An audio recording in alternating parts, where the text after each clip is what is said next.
اعوذ باللہ من الشیطان الرجیم بسم اللہ الرحمن الرحیم رب اشرح لی صدری ویسر لی امری واحلل عقدۃ من لسانی یفقہوا قولی قال اللہ الحکیم یا ایھا الذین آمنوا کتب علیکم الصیام کما کتب علی الذین من قبلکم لعلکم تتقون۔ عزیزان من، خطبہ شعبانیہ رسول خدا سے منسوب مشہور و معروف خطبہ، جیسا کہ پہلے بھی عرض ہوا آپ کی خدمت میں، یہ خطبہ ہماری اور آپ کی زندگی کی نسبت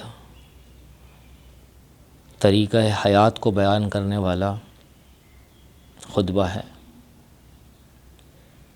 جس میں یہ بیان کیا گیا کہ ظاہری لحاظ سے تمہیں کیسا ہونا ہے اور باطنی لحاظ سے کیسا۔ دوسرے الفاظ میں تمہارا ظاہر تمہارے باطن سے جدا نہیں، تمہارا باطن تمہارے ظاہر سے جدا نہیں۔ ایک سفر ہے کہ جسے انجام دینا ہے۔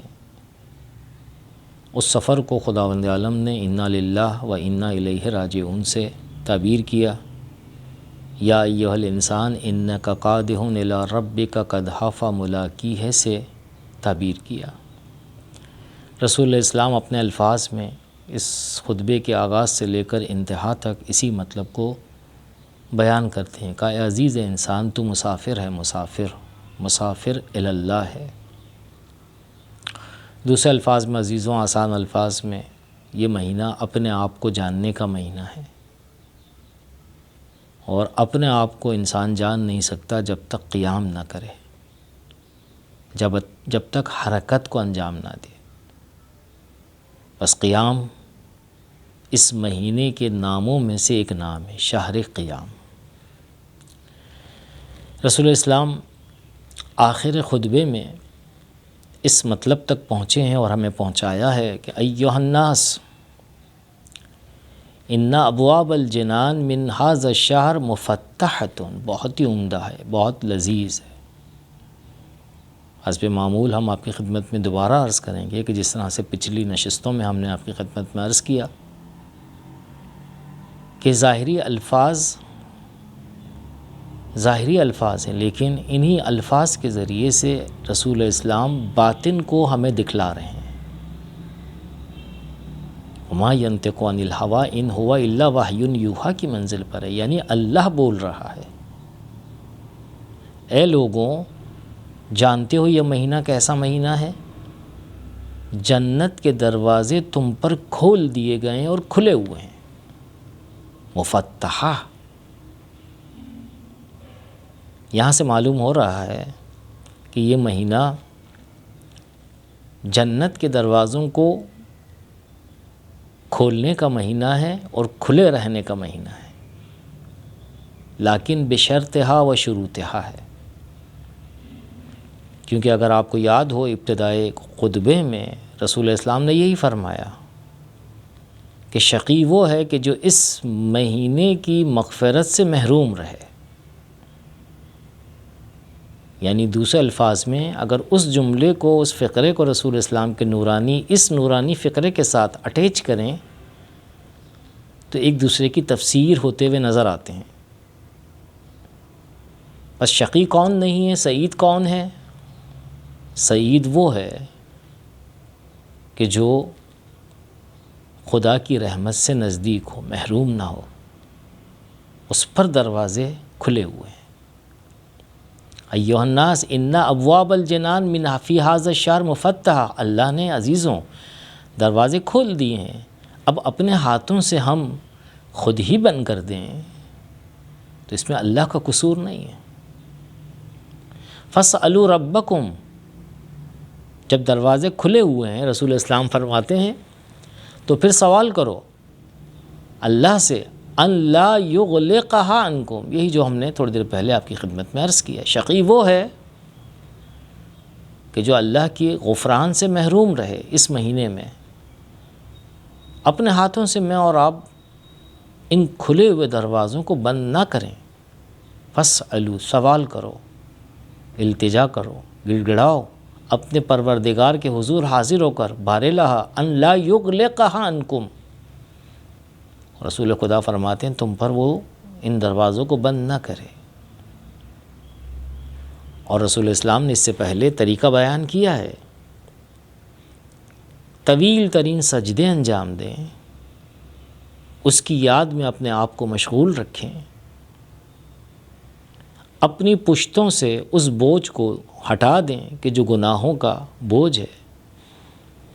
اللہ کے یہ دروازے بند نہیں ہوں گے بلکہ کھلے ہی رہیں گے۔ خود فرماتے ہیں رسول اسلام بعد میں وَأَبْوَابُ النِّيرَانِ مُغَلَّقَةٌ، جہنم کے دروازے بند ہیں، فَاسْأَلُوا رَبَّكُمْ أَنْ لَا يَفْتَحَهَا عَلَيْكُمْ، اللہ سے سوال کرو کہ انہیں دوبارہ تم پر نہ کھولے، انہیں بند ہی رہنے دے۔ وَالشَّيَاطِينَ مَغْلُولَةٌ، یہ عمدہ ہے عزیزان من۔ ہم یہ کہتے ہیں کہ شیطان شیطان شیطان، خدا کہتا ہے اپنے حبیب کے ذریعے سے کہ یہ مہینہ وہ ہے کہ جس میں شیاطین بند ہیں۔ لیکن عزیزوں، شیاطین بند تو ہیں، لیکن خود ہم اپنے ہاتھوں سے ہی اپنے شیاطین کو کھولتے ہیں جا کر۔ اللہ نے تو اسیر کیا ہوا ہے۔ وہی اردو زبان میں محاورہ کہ آ بیل مجھے مار، ایک بیل بندھا ہوا ہے، ہم سے کہا گیا، کہا آپ وہاں مت جائیے، وہ آپ کو تکلیف پہنچائے گا، لیکن ہم پھر بھی وہاں گئے۔ وہ معلوم ہے وہ حیوان ہے، بیل ہے، ہم نے جا کر اسے رحم کھانا چاہا کہ بھئی یہ بیچارہ بندھا ہوا ہے، ہم نے اسے کھول دیا، اس کی رسی کو ڈھیلا کر دیا، بمحض اس کے کہ جیسا ڈھیلا کیا نہیں اس وقت ہم نے، جیسے ہی ڈھیلا کیا سب سے پہلے اس نے ہمیں اذیت کا نشانہ بنایا۔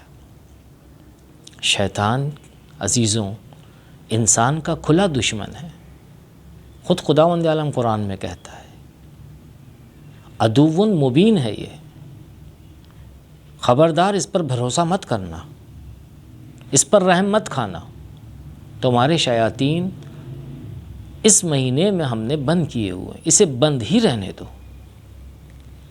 فَاسْأَلُوا رَبَّكُمْ أَنْ لَا يُسَلِّطَهَا عَلَيْكُمْ، رسول اسلام فرماتے ہیں اپنے رب سے درخواست کرو کہ شیاطین کو تم پر دوبارہ مسلط نہ ہونے دے، جب بند ہو گئے تو بند ہو گئے۔ اس وقت جب رسول اسلام جب اس مرحلے پر پہنچے تو امیر المومنین ایک مرتبہ روایت کہتی ہے کہ بلند ہوئے، فرماتے ہیں قال امیر المومنین فقلت یا رسول اللہ ما افضل الاعمال فی ھذا الشہر، اس مہینے میں عمل کے درمیان یعنی اعمال کے درمیان کون سا عمل بہتر ہے، افضل ہے، بافضیلت ہے؟ فرمایا رسول اسلام نے فقال یا ابا الحسن، اے علی، افضل الاعمال فی ھذا الشہر الورع عن محارم اللہ، اللہ کے حرام کردہ کاموں سے انسان اپنے آپ کو جتنا محفوظ رکھے وہ افضل ہے۔ ثم بکا، رسول اسلام نے گریہ فرمایا۔ فقلت، مولا فرماتے ہیں یا رسول اللہ ما یبکی کا، گریہ کا راز کیا ہے؟ فقال یا علی اب کی لما یستحل منک فی ھذا الشہر کانی بک وانت تصلی لربک وقد انبعث اشقى الاولین والآخرین۔ عزیزان من، خطبے کا یہ حصہ دردناک ہے۔ رسول اسلام امیر المومنین کی شہادت کا منظر پیش کر رہے ہیں۔ کہا علی تم نے سوال کیا ہے مجھ سے ما یبکی کا، کہ آپ کے رونے کا راز کیا ہے؟ تو سنو، میں اگر رو رہا ہوں تو ایک منظر میرے پیش نظر ہے، وہ منظر تمہاری شہادت کا ہے، اور عالم کیا ہوگا کہ جب تم نماز میں مشغول ہوگے اور میں دیکھ رہا ہوں کہ نماز میں مشغول ہو، اشقل اولین والآخرین، ناقہ سمود کو قتل کرنے والا آگے بڑھے گا اور میری اس امت کے ناقے کو قتل کر دے گا کہ جو تم ہو۔ وَأَنْتَ تُصَلِّ لِرَبِّكَ وَقَدْ انبعث اشقى الاولین والآخرین، شقی کا آخر ناقت سمود، فضربک، تم پر حملہ کرے گا، ضربتاً علی قرنیک، تمہاری فرق مبارک پر، تمہارے سر کے ایک حصے پر، فخذب او خذب منہا لحیک او لحیتک، تمہاری جو ہے ریش تمہاری خون سے خضاب ہو جائے گی۔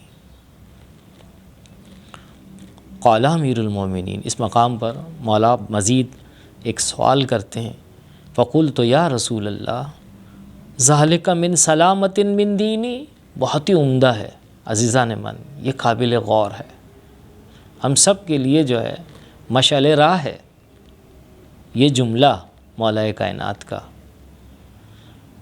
جب رسول اسلام نے شہادت کی خبر دی تو مولا فرماتے ہیں کہ یا رسول اللہ شہادت تو اپنی جگہ پر، آیا مجھے خالی یہ بتلائیے کہ میرا دین سالم ہوگا یا نہیں؟ رسول خدا جواب دیتے ہیں، قال فی سلامت من دینک، یقیناً تمہارا دین شہادت کے وقت سالم ہوگا۔ ثم قال یا علی، اور اس کے بعد رسول خدا نے تسلسل دیا اپنے کلام کو، من قتلک فقد قتلنی، جس نے تمہیں قتل کیا گویا مجھے قتل کیا، ومن ابغضک فقد ابغضنی، جس نے تمہیں غضبناک کیا اس نے مجھے غضبناک کیا، ومن سبک فقد سبنی، جس نے تمہیں برا بھلا کہا اس نے مجھے برا بھلا کہا، لأنک منی کنفسی وروحک وروحک من روحی، اس لیے کہ تمہارا وجود میرا وجود ہے، تمہاری روح میری روح ہے، وَتِینَتُکَ مِن تِینَتِی وَتِینَتَکَ مِن تِینَتِی، تمہاری اصل میری اصل ہے، ان اللہ خلقنی وَإِیَّاکَ، اللہ نے مجھے اور تمہیں وجود دیا، وَاصْطَفَانِی وَإِیَّاکَ، تمہارا اور میرا خصوصی انتخاب کیا ہے، وَاخْتَارَنِی لِنُبُوَّةٍ، عزیزوں رسول خدا سند دے رہے ہیں اپنی نبوت کی نسبت اور علی کی ولایت اور امامت کی نسبت، وَاخْتَارَکَ لِلْإِمَامَةِ، اے علی اللہ نے مجھے نبوت کے لیے انتخاب کیا اور تمہیں امامت کے لیے اور ولایت کے لیے، فمن انکر امامتک، جو بھی تمہاری امامت کا انکار کرے گا، فقد انکر نبوتی، میری نبوت کا انکار کیا اس نے، یا علی انت وصیی و ابو ولدی، میرے بچوں کے باپ ہو اور میرے وصی ہو، وزوجۃ ابنتی، میری بیٹی کے شوہر ہو، وخلیفتی علی امتی فی حیاتی و بعد موتی، یہ قابل غور ہے عزیزوں، میری امت کے خلیفہ ہو یعنی میرے نائب ہو میری امت کی نسبت، میری حیات میں بھی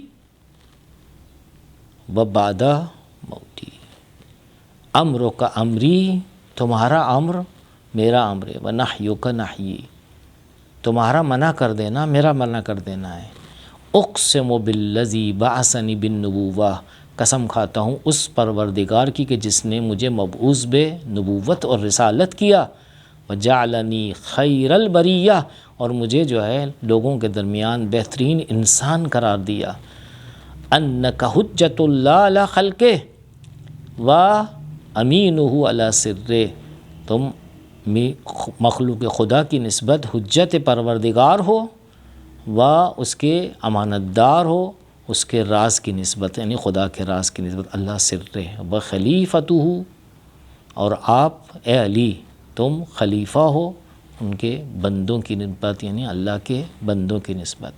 والسلام علیکم ورحمۃ اللہ وبرکاتہ۔